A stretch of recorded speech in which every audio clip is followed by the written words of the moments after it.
it's Nancy from Nancy True Homes at Keller Williams and J Metro Group. It is now fourth quarter, and I'm starting to get a lot of questions from people. I think a lot of it has to do with seasonality because a lot of clients are saying, do we think the market is slowing down? What's the situation here? And I have had people question as to whether or not what they think is going to be an impending recession. This feels a lot like 2008. What does that mean for me? I'm kind of freaking out. So I just thought, I'm going to share some graphic that I put together with you. It's not very interesting. It's just words, but I'm going to go over, after sort of putting all the data together, 8 reasons why what we're going through right now is not at all the same as the Great Recession, okay? So 2008 versus 2022. Number 1, that's going to be lending practices, all right? So in 2008, lending practices were very loosely regulated. That resulted in the crash of the subprime mortgage market, okay? So when you hear a lot of people say things like, I'm terrified of the ARM product, what they're talking about is a subprime version of it with zero money down, as opposed to the ARM products that you see today, which, by the way, are amazing, have fantastic interest rates. And I was going to say they require between 10 and 20% down. So it's really just not the same sort of thing.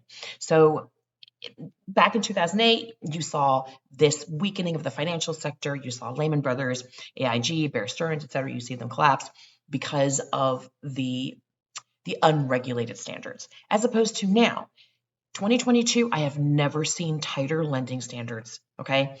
Federal laws were put in place to prevent bad loans and help protect consumers. It's actually kind of hard to get a loan these days, okay? All right. Number 2, unemployment.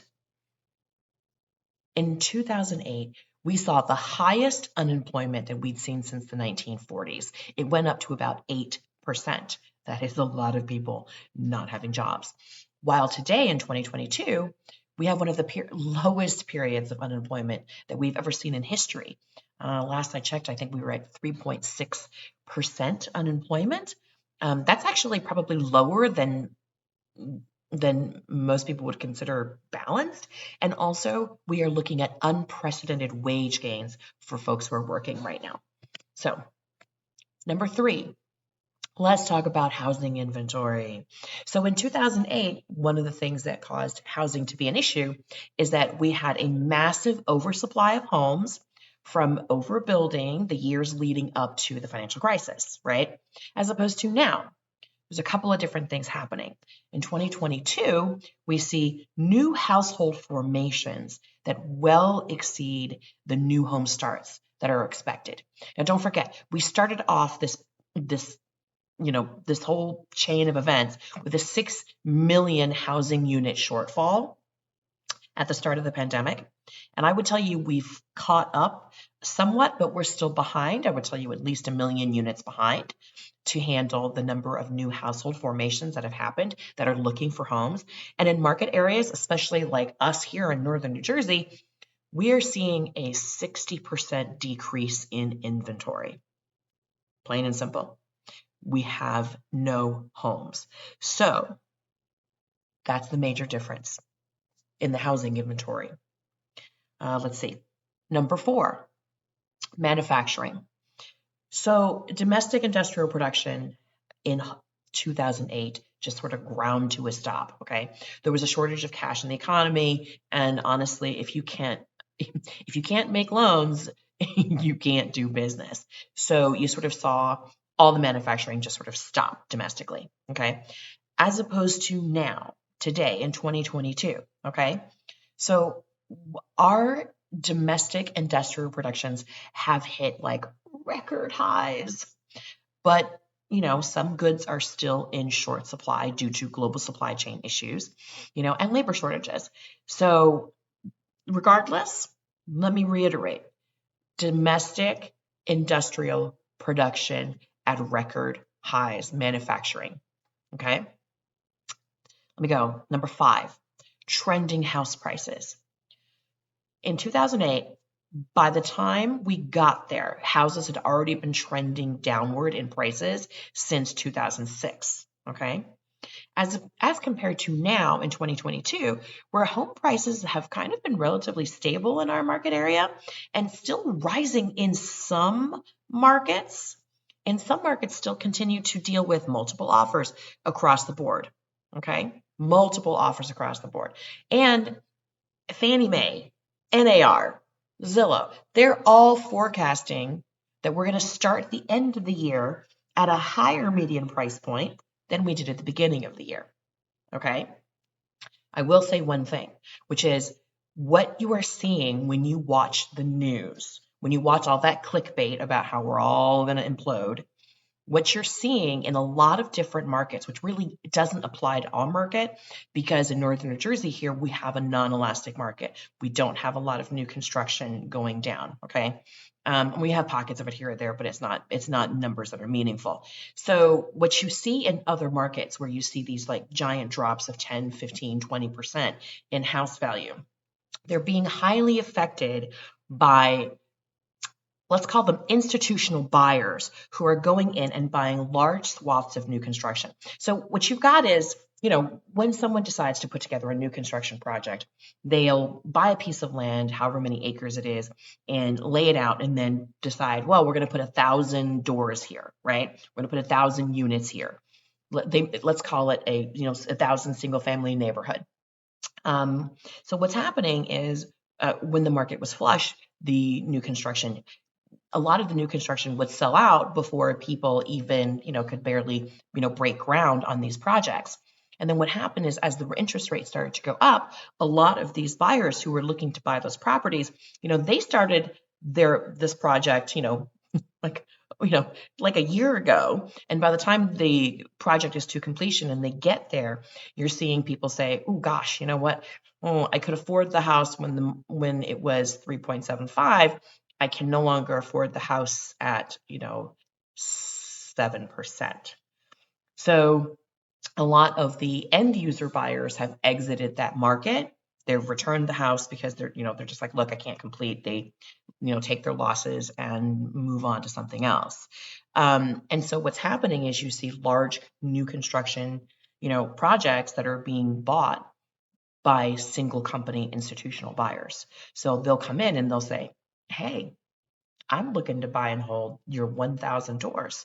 I would like to, because the company's going to come, they're investors, they come and then they buy it and then they rent it, right? So they take all the single family homes and they hold these properties to rent for exorbitant prices to consumers. And then what they do is they say, well, I want a solid discount. Give me a 10% discount. Give me a 15%, 20% discount, because I'm going to buy all of your doors. So just so you know, when people say things like prices plummeting, there's a bigger story than that. All right. We can go into that. You're always welcome to call me. I'll elucidate on that further if you would like. Hold on. Where was I? Was I on number 7? Okay. Sorry. Number 7, corporate health, the health of companies. So in 2008, you saw a loss of credit, okay, which produces a cash shortage. That's what I talked about. That's what I mean by there's no money in the system and people stopped lending, okay? So the American economy basically started, shrunk, and the corporate coffers also shrunk, which is why you saw so many failures, all right? As opposed to now in 2022, U.S. companies are posting profit margins averaging like 16%, okay? And they have cash reserves in total, totaling like $4 trillion, okay? So corporate health, all-time high right now. Okay, last but not least, this is number 8, and why this is different between 2008 and 2022 now, all right? Home equity. Mortgage defaults were already on the rise by 2006, which led to, these significant. By 2006, we already kind of knew we were in trouble. It was actually really interesting because there were definitely some housing organizations that were ringing bells and people were kind of ignoring it because everybody was getting, was all like, woohoo, this is, everything is great. As opposed to today, when we really haven't seen any substantial increases in mortgage defaults. There's no wave of defaults. There's no tsunami of foreclosures yet, leading up to 2022, because the average amount of home equity that Americans now have in their house is about $185,000 on average. So, like in all of America, the average amount of home equity in the US is at a record high of $185,000 per homeowner. By the way, in 2021, that was only $48,000. So, in other words, the market has had significant growth, and that equity grew over the period of 1 year, or, a significant amount of that did. So, don't expect what to happen in 2008 to happen today. There's just too many differences and a lot of safeguards. Listen, I'm not telling you that I think it's going to be perfect and that we're going to be, I think we're in for a 18 to 24 month recovery cycle. That's probably a good way of putting it. But don't expect the housing market to collapse anytime soon. Okay? Now, higher interest rates, even though we have these higher interest rates, we also have a ton of long-standing existing loan product where you don't have to get hit at 7% by a 30-year fixed. I don't even know. Actually, it's funny. I had a meeting the other day, and I wrote this down because I figured this out. In the 11 properties that I have purchased, actually 12 properties that I have purchased over my lifetime, I've only used the 30-year fixed 3 times. And that was when it had dropped low enough to make it worth my while. In other words, it had gone to the same levels as, ARM products, etc. So at that point, I might as well use the fixed instead of the ARM. So, yeah, these are consistently well-used products throughout, lending history in this country, at least for the past 40 years. So point is even though there's higher interest rates, okay, the lack of inventory, low unemployment, this cash fluid economy, demand so far has been pretty high. It's kept the prices pretty buoyant. And, inflationary pressures mean interest rates, they're going to stay, at this rough level indefinitely. But there's other options to get you around having to pay at that highest level because there's lower interest rate mortgage hacks that you can take advantage of. So I don't know. It's so interesting to me that right now in this market, while the news is scaring the poopy pants out of the average consumer, investors, institutional investors, okay, you know what they're doing? They're cleaning house right now.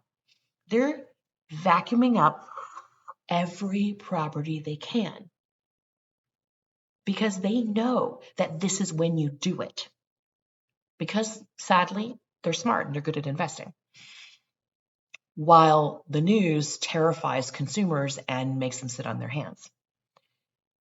Please do not be a terrified consumer. Be an educated consumer. And let's have conversations about how to do this in a smart way so that maybe you could get a deal during this little tiny dip that we're having. It's not even a significant dip. It's like I'm still putting offers on stuff and it's still like 12 offers on a house. So I'm just saying, but it's better than when we had 47, which was what was happening last year.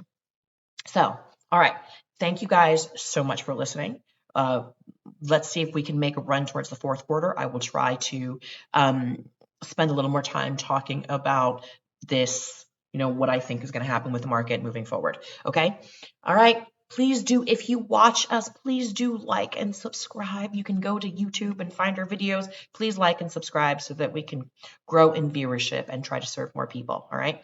Looking forward to talking to you guys next week and have a wonderful holiday Halloween season.